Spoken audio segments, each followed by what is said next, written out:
1975 Indo Pakistani war of 1975 खत्म हुई थी।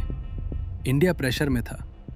तब एक साइंटिस्ट ने ऑल इंडिया रेडियो पर खड़े होकर दुनिया को हिला दिया।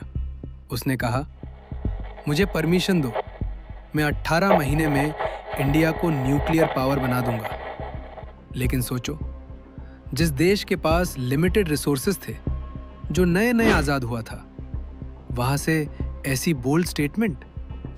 ये सिर्फ कॉन्फिडेंस नहीं था, ये विजन था।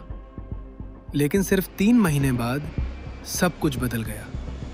एक प्लेन क्रैश और इंडिया का सबसे बड़ा सपना जैसे रुक सा गया। आज हम बात कर रहे हैं उस इंसान की, होमी जहांगीर भाभा, जिसे दुनिया father of Indian nuclear programme के नाम से जानती है। भाभा कोई नॉर्मल साइंटिस्ट नहीं थे। He was born elite. Mumbai की एक ultra rich Parsi family, Tata family से क्लोज कनेक्शन। मतलब उनके पास पैसा भी था, पावर भी, और ब्रेन तो नेक्स्ट लेवल। उन्होंने यूनिवर्सिटी ऑफ कैम्ब्रिज से पढ़ाई की। वहाँ उनका एक्सपोजर हुआ दुनिया के टॉप साइंटिस्ट से, जैसे एल्बर्ट आइंस्टाइन और एनरिको फर्मी। ये लोग सिर्फ नाम नहीं थे, ये लोग साइंस के पिलर्स थे, और भाभा उनके बीच अपनी पहचान बना रहे थे। इंग्लैंड में उन्हें हाई पेइंग जॉब्स मिल रही थी, कंफर्टेबल लाइफ सेट थी। लेकिन 1939 वर्ल्ड वॉर 2 स्टार्ट होता है। भाभा इंडिया आते हैं और डिसाइड करते हैं, मैं यहीं रुकूंगा। उनका विजन क्लियर था। अगर इंडिया को फ्यूचर में किसी के सामने झुकना नहीं है, तो हमें अपनी साइंस और टेक्नोलॉजी खुद डेवलप करनी होगी। यहां से शुरू होती है असली कहानी। भाभा सिर्फ एक साइंटिस्ट नहीं, एक इंस्टीट्यूशन बिल्डर थे। उन्होंने JRD टाटा को कन्विंस किया और बनाया Tata institute of fundamental research, EIFR। ये जगह इंडिया के टॉप साइंटिफिक माइंड्स का हब बन गई। फिर उन्होंने जवाहरलाल नेहरू को समझाया कि न्यूक्लियर एनर्जी फ्यूचर है। रिजल्ट, इंडिया का atomic energy programme officially start होता है। अब आती है उनकी सबसे डेंजरस और genius strategy, 3 stage nuclear programme. दुनिया के पास यूरेनियम था, इंडिया के पास नहीं। मतलब लॉजिकली इंडिया रेस से बाहर था। लेकिन भाभा ने सोचा, गेम के रूल्स फॉलो क्यों करें जब रूल्स ही चेंज कर सकते हैं।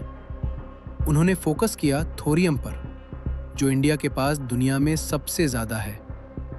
स्टेज 1 यूरेनियम से प्लूटोनियम, स्टेज 2 प्लूटोनियम से फास्ट ब्रीडर्स, स्टेज 3 थोरियम से sustainable energy.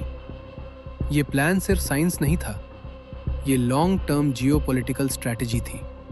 Basically India future के लिए ऑलरेडी रेडी हो रहा था। 1907 के डेकेड तक इंडिया का न्यूक्लियर प्रोग्राम इतना स्ट्रांग हो गया था कि दुनिया नोटिस लेने लगी, और ये कुछ कंट्रीज को पसंद नहीं आया।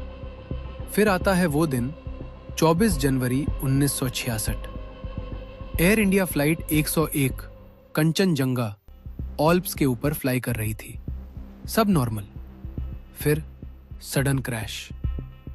होमी जहांगीर भाभा नो मोर।